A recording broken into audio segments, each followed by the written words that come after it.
Bonjour à vous, mon nom est Philippe Cloutier de chez Cloutier Pro Mini-Moteur. Et dans cette capsule-là, dans cette vidéo-là, aujourd'hui, je vous parle de lames. Euh, pour bien des paysagistes, les lames semblent être ce qu'on appelle un bâton dans les roues.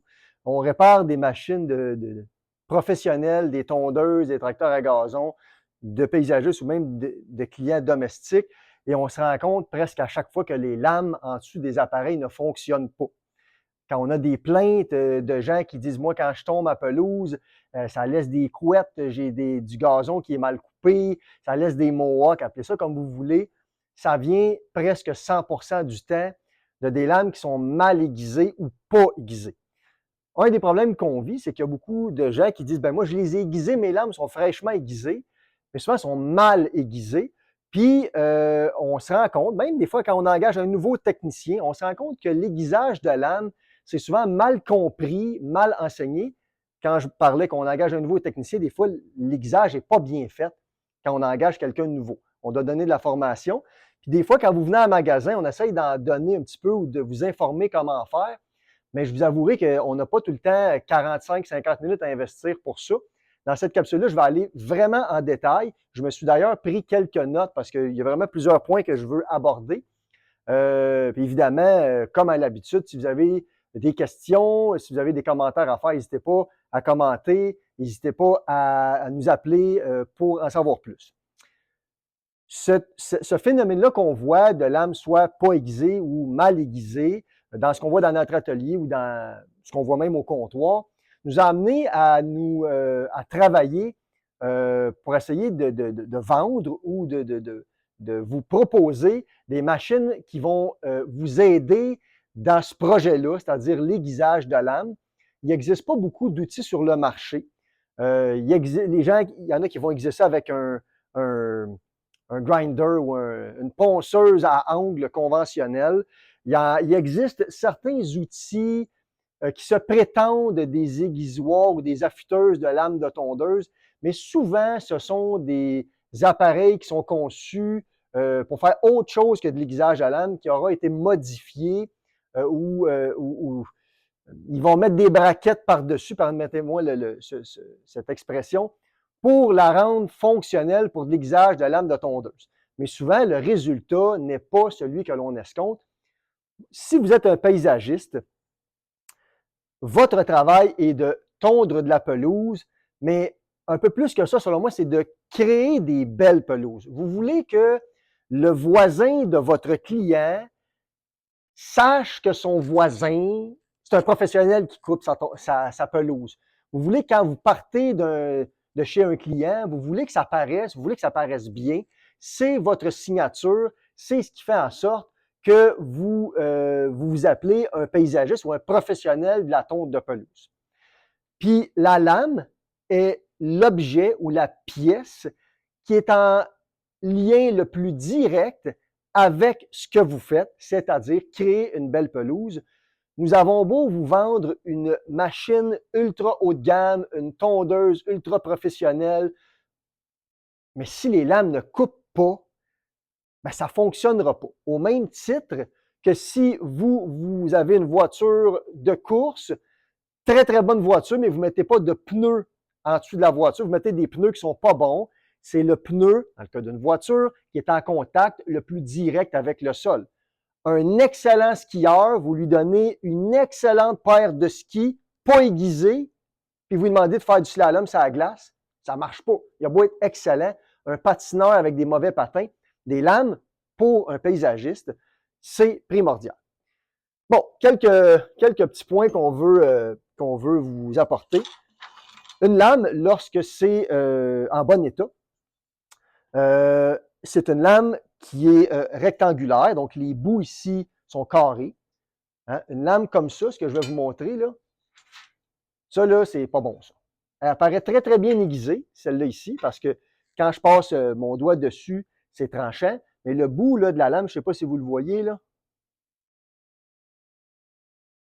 Le bout de la lame est rond. Quand on a des bouts de lame arrondis comme ça ne coupe pas ou ça coupe pas bien. Différentes choses qu'il faut savoir. Première des choses, quand je vais attaquer mon brin de gazon avec ça, le brin qui est ici, là, ben, il va chercher à dévier parce que le rond de la lame le pousse, le fait glisser jusqu'à temps qu'il sorte de la lame. On le voit là, mon brin, il va chercher à glisser sur la lame plutôt que d'être capturé comme si j'avais une lame bien carrée comme ça ici. Celle-là, là, quand le brin est attaqué, elle va vraiment le capturer, ne cherchez pas à glisser sur le côté de la lame. De plus, l'angle d'ajustement, l'angle d'aiguisage, l'angle qui est ici, là, je ne sais pas si encore là vous le voyez à l'écran, ça devrait. On est supposé avoir un angle de 30 degrés. Donc, l'angle qui est là, je vais le faire avec mes mains pour que ça soit un petit peu plus gros.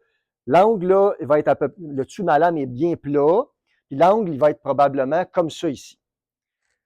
Quand on a des gens qui arrivent, exemple, je vous montrais, j'en ai un exemple ici là, de lame mal aiguisée. Laissez-moi la trouver.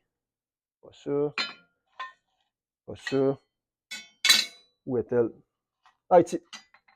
Bon. Ça, c'est une lame là, c'est un client qui nous a apporté ça.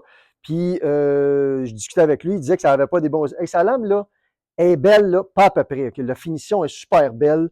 Mais regardez bien l'angle qu'il y a dedans. L'angle, là, il est à peu près, je n'ai pas de rapporteur d'angle, mais je dirais, moi, à 70 degrés.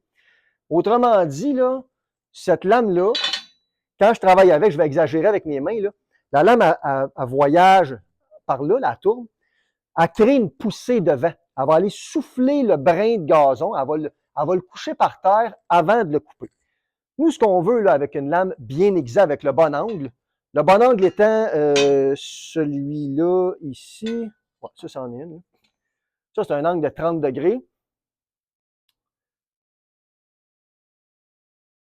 Ce que je veux faire avec un angle comme ça, je veux que quand je me présente sur le brin de gazon, là, ce que je veux, c'est que ça rende le moins compte possible. Je veux aller rentrer dans le brin de gazon, je veux l'éclater, je veux le trancher. Je n'ai pas le goût de le frapper, je n'ai pas le goût, si je l'aiguise, il y en a qui aiguisent ça en V, de le souffler vers le sol. Il ne faut pas aiguiser ça comme un couteau de cuisine. On va aller capturer le brin de gazon pour finalement le trancher. L'angle est une chose qui est extrêmement importante. Ce que j'ai commencé à dire tantôt avec ma lame qui était ronde, c'est encore plus important. Si vous aiguisez vos lames vous-même et vous avez des bouts de lame qui sont arrondis comme ça ne coupera pas bien. Il faut savoir qu'on mesure la longueur d'une lame, c'est-à-dire en calculant du bout de la lame jusqu'à l'autre bout de la lame. C'est-à-dire, en anglais, ils disent tip, donc du bout de la lame qui est là jusque là. Fait que si je prends un tape à mesurer, puis je mesure de là, pas de là, faut que je mesure de la place où c'est le carré jusqu'à l'autre côté. Mais à un moment donné, si mes lames sont arrondies, comme elle, cette lame-là, en réalité, elle scrape. Là. Il n'y a plus rien à faire avec ça, elle est beaucoup trop maganée. Mais si je l'aiguisais bien droite, la lame serait rendue trop courte. Une lame neuve, tu sais, comme ça ici, là, si je mesure, elle mesure probablement, il faudrait que je le fasse, là, mais 3/4 de pouce de plus. C'est-à-dire que la distance entre vos deux lames, en dessous de la tondeuse, là, si j'ai 3/4 de plus de pouce plus court, c'est sûr que je me ramasse avec un mohawk. Là. On est supposé être probablement un huitième, un quart de pouce entre les deux. Si je les étire puis je me rends à presque 1 pouce, c'est sûr que la qualité de coupe vient de diminuer de façon drastique. J'avais pris des notes, je veux juste être sûr de rien oublier. Parler de l'angle. La longueur de la lame, c'est ça.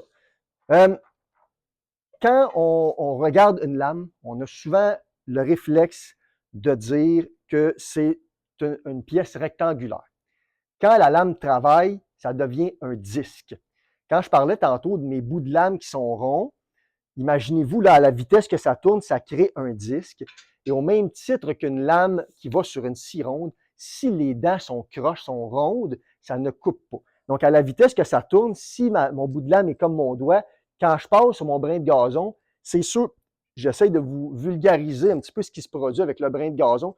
Je veux simplement dire que la lame ne va pas catcher, ne va pas capturer le brin de gazon, elle va vraiment le coucher. C'est très important de comprendre qu'il faut aiguiser jusqu'au point que mes bouts de lame soient carrés. Une lame, il y a différentes, pas différentes caractéristiques, mais il y a différents points sur une lame. On a la partie tranchante, on a dans le fond la partie qui va couper le gazon, l'herbe. On a l'oreille aussi, qui est très importante, parce que l'oreille, elle, ce qu'elle va faire, c'est qu'un coup que le gazon est tranché et coupé, elle va prendre ce gazon-là, puis elle va le faire voyager. Elle va l'amener à une autre place, soit qu'on veut l'amener dans un sac, dans une turbine, mais l'oreille qui est ici est aussi très importante. La lame que j'ai ici, donc, si je vous montre un petit peu ce qu'il y en est, celle-là, c'est une lame déchiqueteuse. C'est une lame qui déchiquette le gazon. Les oreilles qui sont ici, elle n'est plus là. Elle est en train de partir. Cette lame-là aussi est scrap. J'aurais beau aiguiser très bien, mettre ça super droit. Le gazon va bien se faire trancher, mais le système de déchiquetage est déficient sur cette lame-là. Donc, en bout de ligne, si on ne remplace pas cette lame-là, ben, je vais perdre du temps. Je vais devoir investir plus de temps chez le client pour faire un travail. Ça va moins bien déchiqueter, ça va faire des motons. On n'aura donc pas un rendement qui correspond à ce que la machine que vous avez peut vous donner. La lame que j'ai dans les mains, il n'y a rien de truqué là-dedans.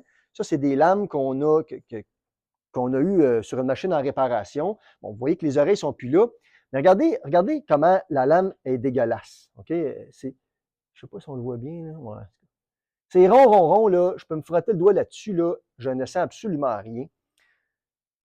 Il faut que vous sachiez, il faut que vous compreniez que l'utilisateur, là, ben, il s'est rendu là. Ça fait longtemps que ça ne coupe plus. Ça ne fait pas juste 2 heures que ça ne coupe plus. Après 8 à 12 heures, là, une moyenne de, on va dire une dizaine d'heures, la lame elle commence à arrondir, le bout commence à s'arrondir, puis le tranchant, il est beaucoup moins là. Ça ne sera pas atroce, mais on n'aura plus de tranchant comme une lame de rasoir. Cette lame-là, ça fait peut-être 50 heures, 60 heures qu'elle n'a pas été aiguisée. Ça veut dire, entre vous et moi, ça fait probablement 35-40 heures d'utilisation. Ça fait donc peut-être 2 semaines que le client il a une lame qui ne coupe pas ou qui coupe à peu près pas. Ça, c'est le client, puis je ne le dis pas pour juger ni pour critiquer, c'est le client qui va nous appeler puis qu'on va lui demander comment tu trouves la performance de ta machine. Ben, il va dire que c'est bien ordinaire. C'est le client qui va aussi dire, ben, moi, chez tel client, j'ai dû passer 2 fois sur le terrain pour faire un job acceptable. C'est c'est le même client qui va me dire, ben, ça fait plein de motons quand je travaille avec ma tondeuse. C'est important qu'on comprenne vraiment quels sont les avantages d'un bon aiguisage, mais quels sont les inconvénients, puis quel est le temps qu'on va perdre lorsqu'on n'aiguise pas. Vous commencez à comprendre tranquillement, pas vite, que je suis en train de vous dire que plus on aiguise et mieux on aiguise, plus c'est payant. En réalité, aiguiser, c'est payant. Aiguiser, ça me rapporte du temps, ça me rapporte de l'argent. On travaille beaucoup en disant ces paroles-là. Ça peut avoir l'air un petit peu agaçant, mais aujourd'hui, dans le monde où on est, particulièrement pour les paysagistes, chaque minute compte, chaque seconde compte, et c'est important donc d'avoir les outils qui sont les plus performants possibles à notre disposition, parce que sinon, ben, ça donne pas des bons résultats à la fin du mois. Je veux aborder aussi avec vous le balancement des lames. Comment balancer une lame? Pourquoi balancer une lame, c'est important? Qu'est-ce que ça fait si je ne la balance pas? Le balancement, en réalité, c'est que quand on aiguise une lame, de tondeuse, il faut s'organiser pour que j'aille autant de poids ce côté-ci que celui-là par rapport à mon centre. Je suis supposé tenir ma lame avec un balanceur, pas avec mon doigt. Là. Le balanceur, c'en est un exemple ici. Là. Regardez qu'est-ce que ça va donner. La lame, actuellement, j'y touche pas, elle se tient droite. OK? Ça, c'est une lame qui est bien balancée. Si je la mettais sur le balanceur puis elle faisait ça, ça voudrait dire que ce côté-là serait plus pesant que l'autre parce qu'il se tient en bas. Si c'était le contraire, bien, ça serait ce côté-là qui serait plus pesant. Donc, si j'étais en train d'aiguiser, bien, je vous dirais, enlevez-en plus ce côté-ci parce que la lame est trop pesante de ce côté-là. J'en ai sûrement une ici qui n'est pas bien balancée. Là, on peut faire, donner un exemple concret. Là. Ça, cette lame-là là, n'est pas bien balancée. C'est autrement dit, si je la mets comme ça, elle reste en bas. Si je mets ça comme ça, elle va redescendre en bas. Ça veut dire que ce côté-là, il est plus pesant, pardonnez-moi, que celui d'en haut. Ce que ça crée, une lame qui est débalancée, ça crée de l'oscillation. Si j'essaie de faire quelque chose pour vous le vulgariser, là, regardez, on a fait quelque chose de super simple. On a fait ça ici. J'ai pris un flat-bord, on a fait un trou en plein milieu, bien balancé. Puis on met ça dans une drill. Ça ne tourne jamais aussi vite qu'une lame de tondeuse. Mais écoutez, je peux vous le mettre ici. Là. Quand je mets ma main, là, ça ne vibre pas pantoute, c'est franc. On n'a pas un poids qui est déséquilibré. Si je prends le même morceau, on a coupé ça la même longueur, on a fait un trou, puis pas un gros trou, là. On a fait un petit trou sur le côté qui est là, vous le voyez. Donc, mon trou est en plein milieu de la barre, mais on a retiré un petit peu de poids sur un côté. Là, je vais la mettre sur la drill. Je ne sais pas si vous allez le voir à la caméra, là, je n'ai pas une caméra écœurante, là, mais je ne sais pas si vous le voyez, ma main, là, ça shake, ça vibre.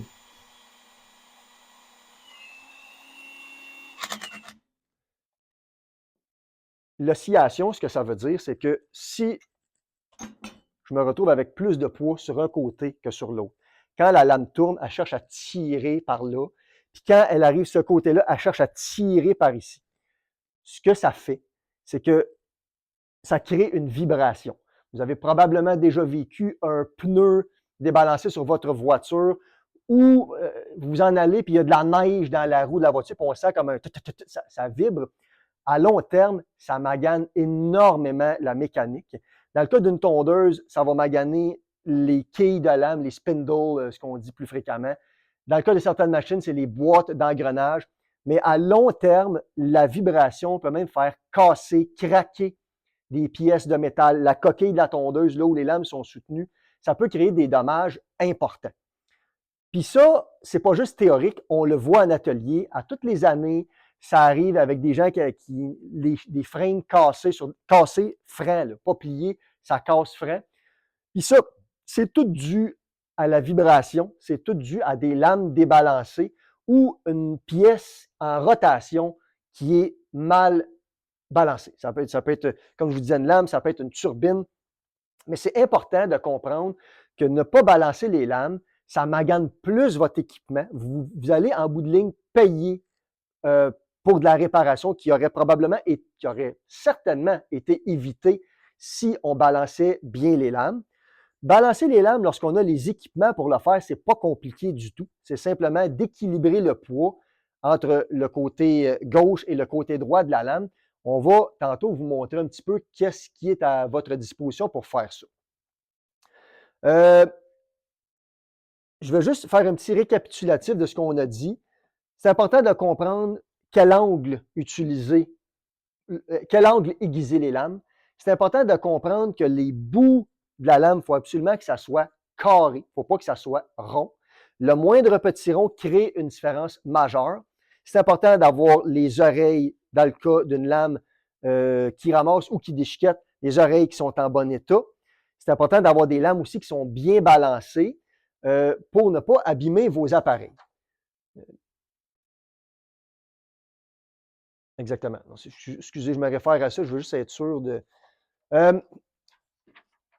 tout ce qu'on a dit précédemment, c'est de la théorie qui est 100% pure et vraie. Cependant, à aller jusqu'à il n'y a pas longtemps, les paysagistes avaient souvent deux choix. Soit qu'ils essayaient de faire ça eux-mêmes avec un grinder conventionnel, où il y a des gens qui nous apportaient les lames ici pour qu'on les aiguise adéquatement et pour qu'on les balance.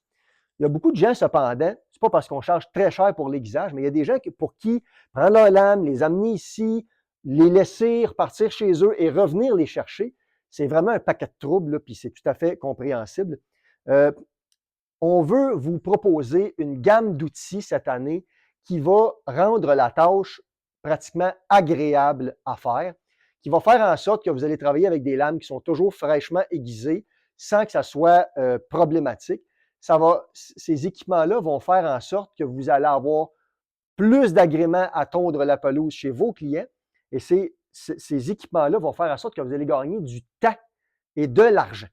En maganant moins vos appareils parce que c'est mieux balancé, en étant capable d'avancer plus rapidement dans des conditions de gazon identiques que si vos lames n'étaient pas aiguisées, puis en faisant en sorte aussi que vous allez brûler moins de pétrole, consommer moins d'essence. Si sur un même terrain, je dois passer 2 fois parce que mes lames ne coupent pas bien versus une fois, mais j'ai consommé 2 fois plus de gaz et j'ai consommé 2 fois plus de temps, j'ai payé 2 fois plus de salaire pour faire le même travail.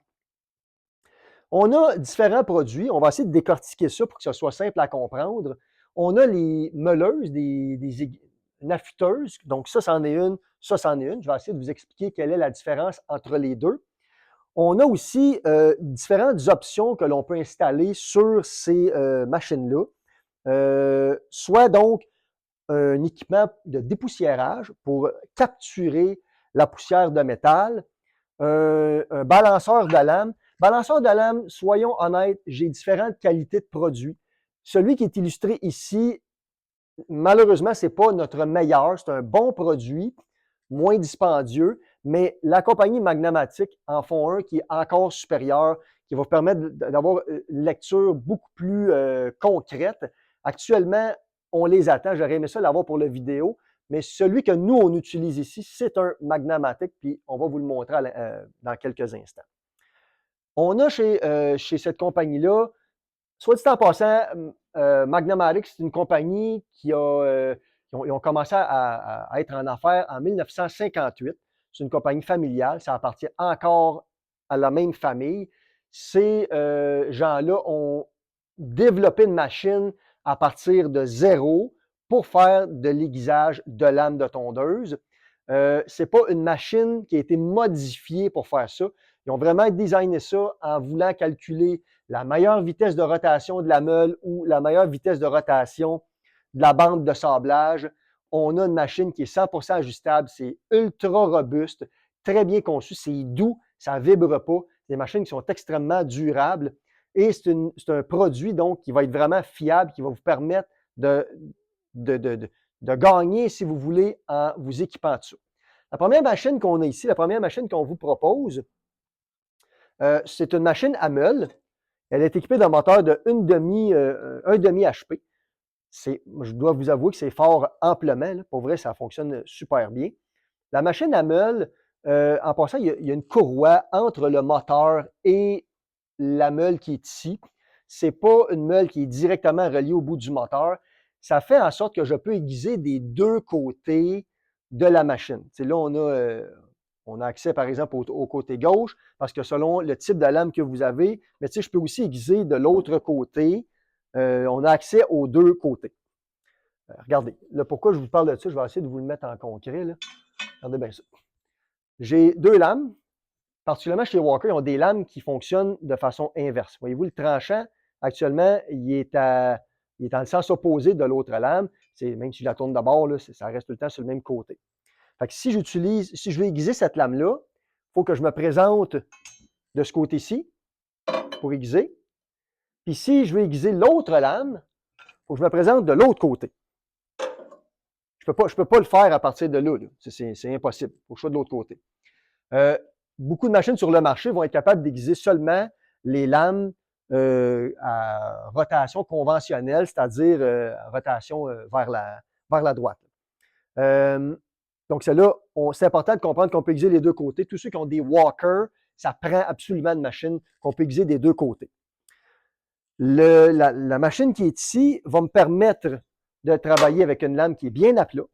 Je suis capable de bien l'appuyer sur la partie en téflon qui est ici. Et le fait que la meule ait 1 pouce de large fait en sorte que j'ai beaucoup de facilité à redresser mon coin qui est rond.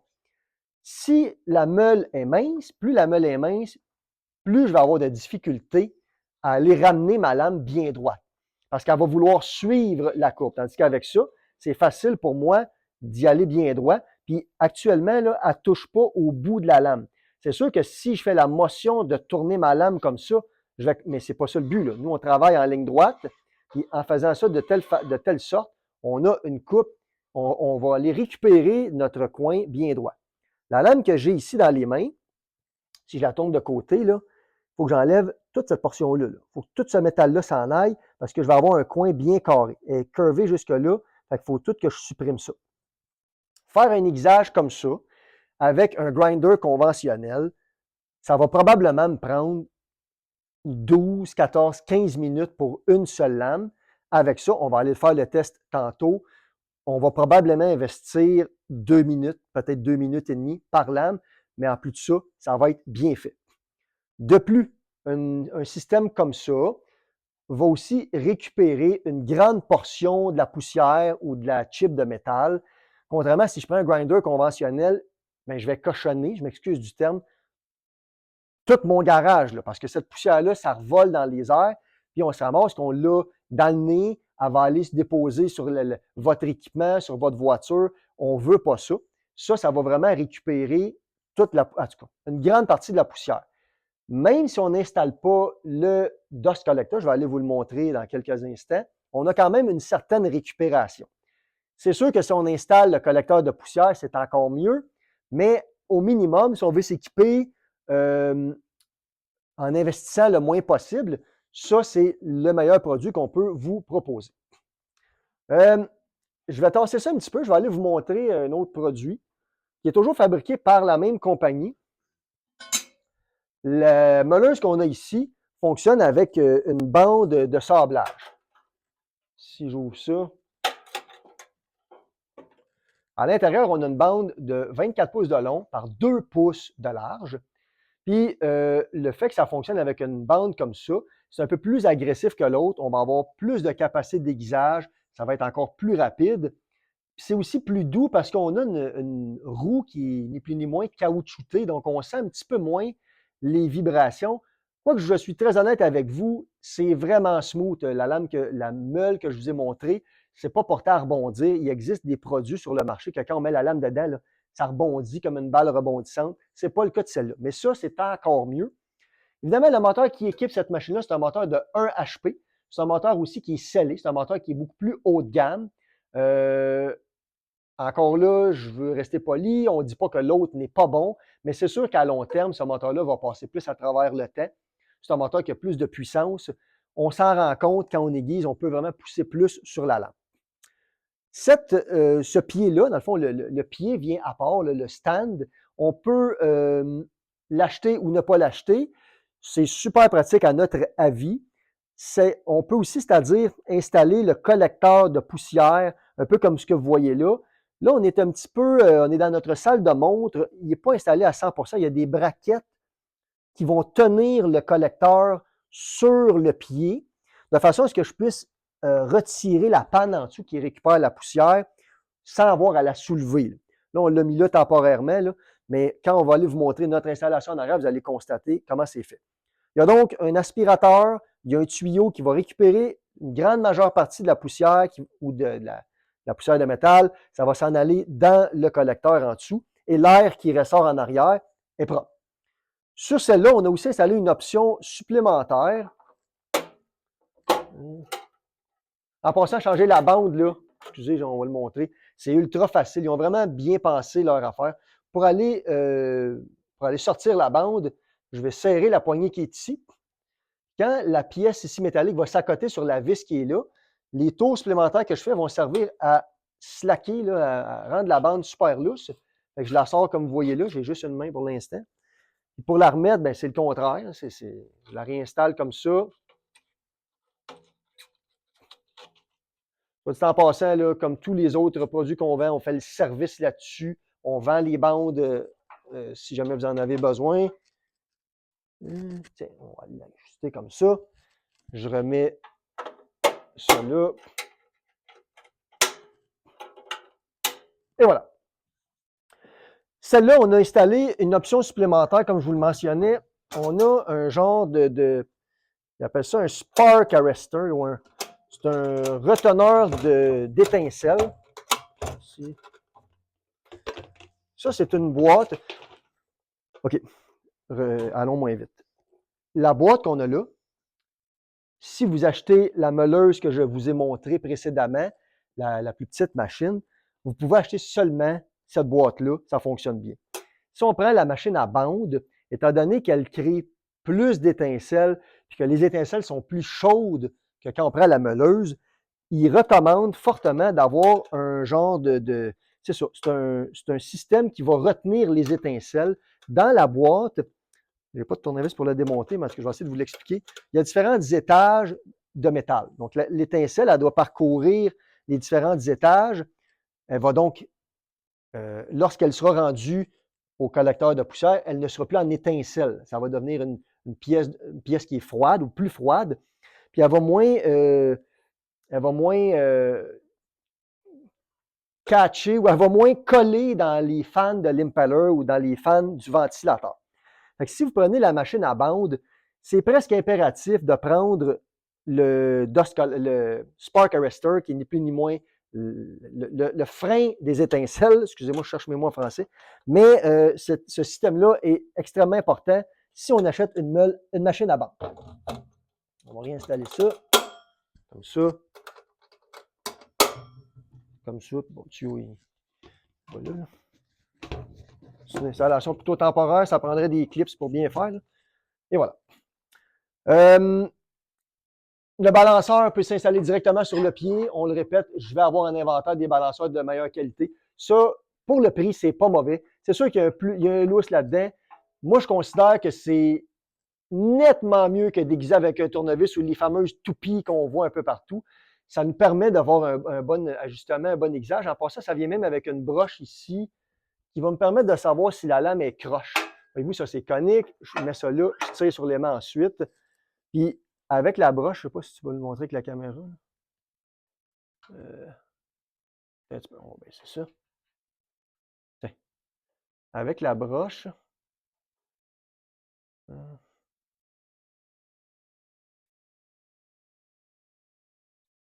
Bon. Moi, je vais mettre de l'autre côté. Voyez-vous là, je vais l'ajuster là. Là, elle frôle l'oreille. Oh.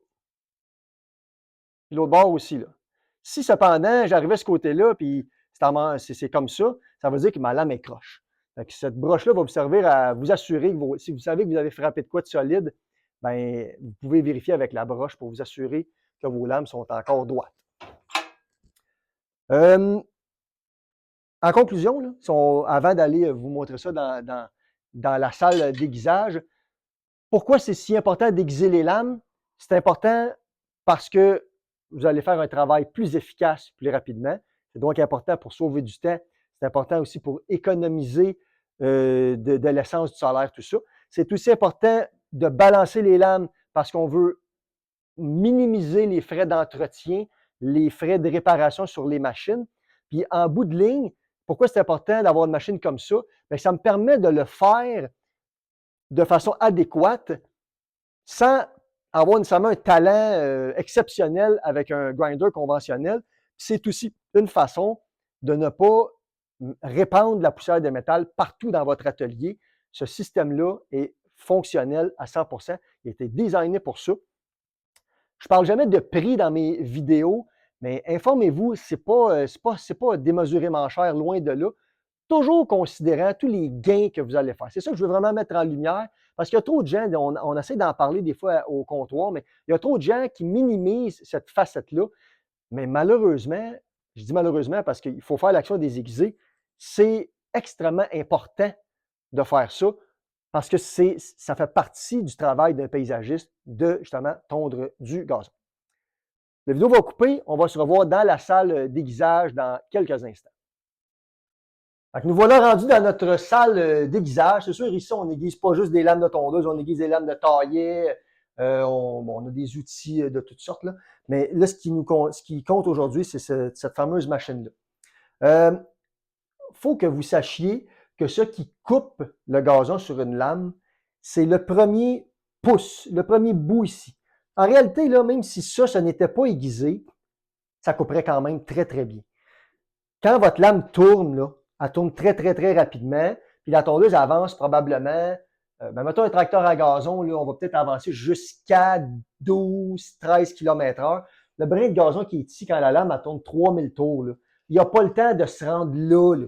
Fait que, tu sais, des fois, j'ai des gens qui arrivent et qui vont avoir des lames qui sont aiguisées ça de long. Ça ne donne rien. Le bout de la lame, d'ailleurs, vous le voyez, c'est lui qui est arrondi ici. C'est le bout ici qui est magané. Regardez l'oreille qui est là. Là. Je ne sais pas si on le voit.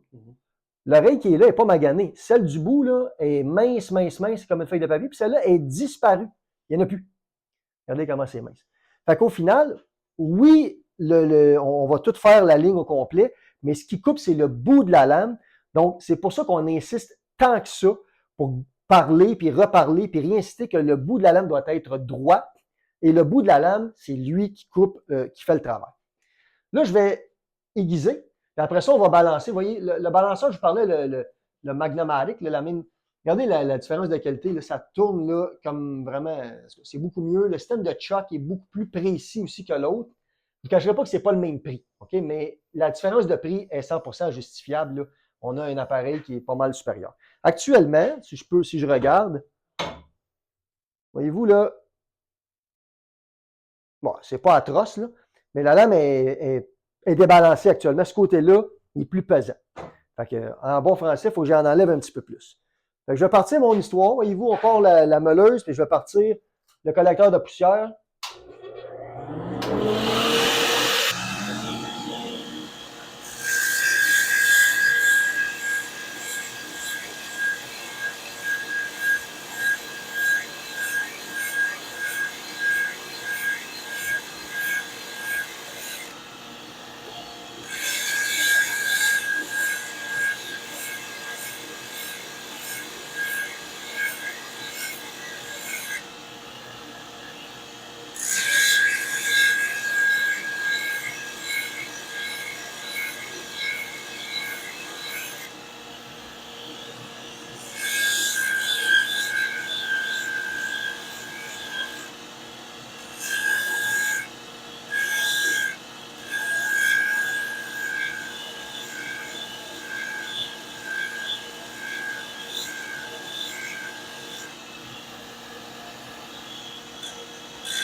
On va.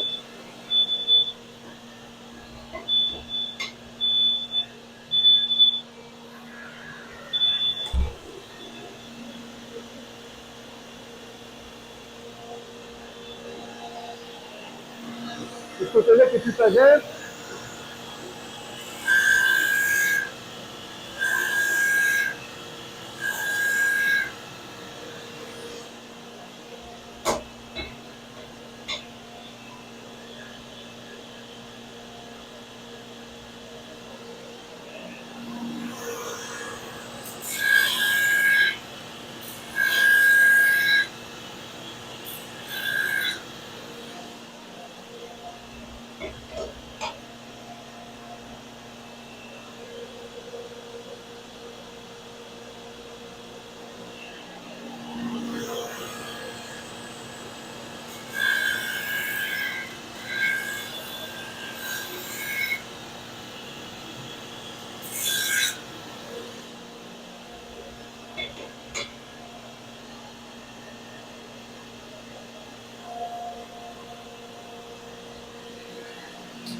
Fait que j'ai triché un peu, j'ai changé un petit peu son angle d'attaque, pas énormément. Ça ne changera pas grand-chose dans le gazon. Mais au lieu de prendre 5 minutes l'aiguiser, ça m'a probablement pris en tout peut-être 4-5 minutes. On part d'une lame qui est bien, bien, bien magane. Fait que, mais tu sais, regardez ce que ça donne. Là. Elle est super bien balancée. Les deux côtés, c'est l'angle est bon. Fait que c'est ça, une lame qui est bien aiguisée. Dans le cas de celle-là, on conserve une lame qui les arrêts sont finis, là, mais le tranchant, il est super bon.